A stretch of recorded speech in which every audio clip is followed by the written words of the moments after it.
Baik, Assalamualaikum warahmatullahi wabarakatuh. Perkenalkan, nama saya Yogi Husana Saputra, NIM 167.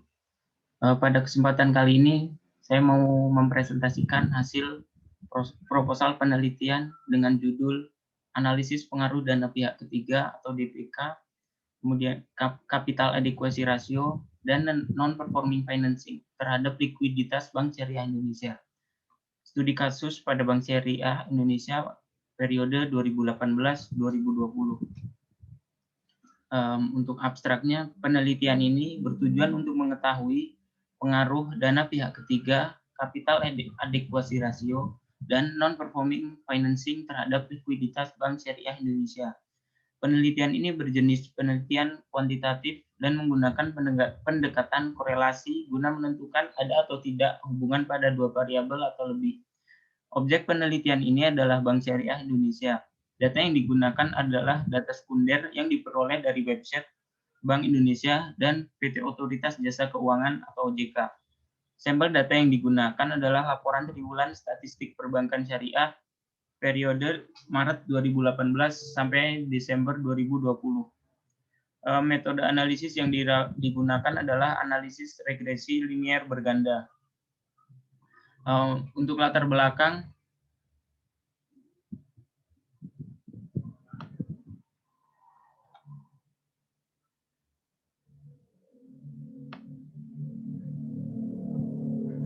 jika dilihat berdasarkan data-data artikel dan berita yang diuraikan di atas, tentunya terdapat gap. Nah, di sini gapnya ini dilihat dari realita akses permodalan Bank Syariah, yaitu DPK yang menunjukkan tren perkembangan yang positif di kala krisis. Ini tentu berbanding terbalik dengan idealita yang seharusnya, yaitu dalam keadaan krisis, DPK akan lebih cenderung menurun. Bisa kita ambil contoh di saat krisis moneter tahun 1998. Karena adanya pandemik di saat itu, adanya krisis moneter di saat itu, banyak yang menarik dananya dari perbankan. Begitu pula likuiditas Bank Umum Syariah yang tetap terjaga dan bahkan bisa dikatakan melimpah di saat pandemik. Tentunya ini juga menjadi sebuah gap. Berdasarkan sajian yang dipaparkan, peneliti tertarik melakukan penelitian ini disebabkan dengan adanya penelitian terdahulu yang membahas likuiditas pada Bank Umum Syariah dengan menggunakan variabel FDR.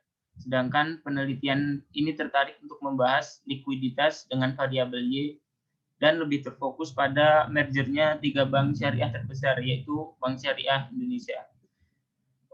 Penting dilakukan penelitian selanjutnya dikarenakan terdapat perubahan lingkungan bisnis yang diakibatkan oleh pandemik, dan untuk objeknya saat ini juga berbeda karena ketiga bank syariah ini sudah melakukan merger menjadi satu perusahaan. Rumusan masalahnya yang pertama yaitu bagaimana pengaruh DPK terhadap likuiditas Bank Syariah Indonesia. Yang kedua ada bagaimana pengaruh CAR terhadap likuiditas Bank Syariah Indonesia. Dan yang terakhir ada bagaimana pengaruh NPF terhadap likuiditas Bank Syariah Indonesia. Dari penelitian terdahulu, terdapat artikel jurnal yang pertama, yaitu dengan judul Pengaruh Dana Pihak Ketiga, CAR, dan NPF terhadap likuiditas Bank Umum Syariah. Hasil penelitian ini menunjukkan bahwa variabel dana pihak ketiga, capital adequacy ratio, dan non-performing financing secara simultan mempunyai pengaruh yang signifikan terhadap tingkat likuiditas. Sedangkan secara parsial, DPK dan NPF mempunyai pengaruh yang signifikan, kemudian CAR tidak berpengaruh secara signifikan. Persamaan dengan penelitian ini adalah pada rasio yang digunakan, tetapi terdapat perbedaan pada objek dan periode waktu yang diteliti. Untuk artikel jurnal kedua dengan judul Analisis Pengaruh Faktor Internal Bank dan Eksternal terhadap Non-Performing Financing pada Bank Perkreditan Rakyat Syariah di Indonesia.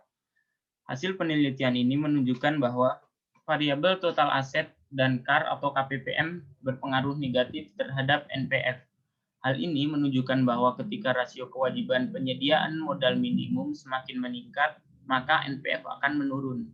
Di lain pihak, BOPO berpengaruh positif terhadap NPF. Upaya BPRS dalam menekan biaya operasionalnya dan menambah pendapatan operasionalnya akan menghasilkan rasio BOPO yang kecil, sehingga hal tersebut juga menurunkan tingkat pembiayaan yang ada pada BPRS. Selanjutnya ada kerangka teori. Nah, di sini sudah saya susun bagaimana kerangka teori dalam laporan penelitian ini. Yang pertama, di situ terdapat data laporan keuangan Bank Syariah Indonesia pada periode 2018 sampai 2020. Selanjutnya, untuk basis teori yang digunakan yaitu kinerja keuangan bank menggunakan rasio likuiditas. Dan untuk selanjutnya ini ada variabel DPK sebagai X1, CAR sebagai X2, dan NPF sebagai X3, dan variabel Y yaitu likuiditas atau variabel yang dipengaruhi. Setelah itu metode yang digunakan yaitu analisis regresi linear berganda. Yang pertama digunakan uji asumsi klasik yang di dalamnya terdapat uji normalitas, uji multikolonialitas, uji heteroskedastisitas, dan juga uji autokorelasi. Dan yang kedua ini untuk uji hipotesis digunakan uji T atau parsial, uji F atau simultan, dan yang terakhir ada uji adjusted R square. Nah, selanjutnya ini terdapat hasil pengujian dan pembahasan. Setelah itu yang terakhir kesimpulan dan implikasi. Nah, untuk di sini terdapat pengembangan hipotesis. Yaitu yang pertama ada HO atau HO yaitu variabel dana pihak ketiga atau DPK, CAR, dan NPF tidak berpengaruh secara parsial terhadap likuiditas BSI. Untuk H-nya variabel dana pihak ketiga, CAR, dan NPF berpengaruh secara parsial terhadap likuiditas Bank Syariah Indonesia. Dan HO yang kedua ini yaitu variabel dana pihak ketiga, CAR, dan NPF tidak berpengaruh secara simultan terhadap likuiditas BSI. Dan HA yang kedua ini variabel dana pihak ketiga, CAR, dan NPF berpengaruh secara simultan terhadap likuiditas BSI. Nah, di sini tinjauan pustaka ada DPK, CAR, NPF, dan FDR. Nah, di sini untuk metode penelitian yang digunakan. Yang pertama ada jenis dan sifat penelitian. Jenis dan sifat penelitian yang digunakan adalah deskriptif kuantitatif, yaitu metode analisa data dengan menggunakan data dalam bentuk angka-angka atau nilai dari bentuk data kemudian dianalisa dengan menambahkan keterangan berupa kalimat-kalimat untuk menerangkan data kuantitatif. Populasi objek yang digunakan pada penelitian ini adalah BSI. Dalam hal ini, karena BSI adalah hasil merger dari ketiga bank syariah, maka digunakan laporan dari ketiga bank syariah tersebut sebelum adanya merger yaitu BSM, BRI Syariah, dan BNI Syariah periode 2018-2020. Sampel penelitian yang dipilih adalah data laporan keuangan triwulan Bank Syariah Indonesia yang terdaftar oleh BI dan OJK. Untuk populasi dan sampelnya digunakan menggunakan data sekunder yang berupa data runtun waktu atau time series dengan skala triwulan. Data yang digunakan dalam penelitian ini bersumber pada statistik laporan keuangan BSI yang dicantumkan pada situs resmi Bank Indonesia dan juga OJK. Yang ketiga ini ada definisi operasional variabel penelitian. Variabel penelitian pada dasarnya adalah suatu atribut atau sifat atau nilai dari orang, objek atau kegiatan yang mempunyai variasi tertentu yang ditetapkan oleh peneliti untuk dipelajari dan ditarik kesimpulannya.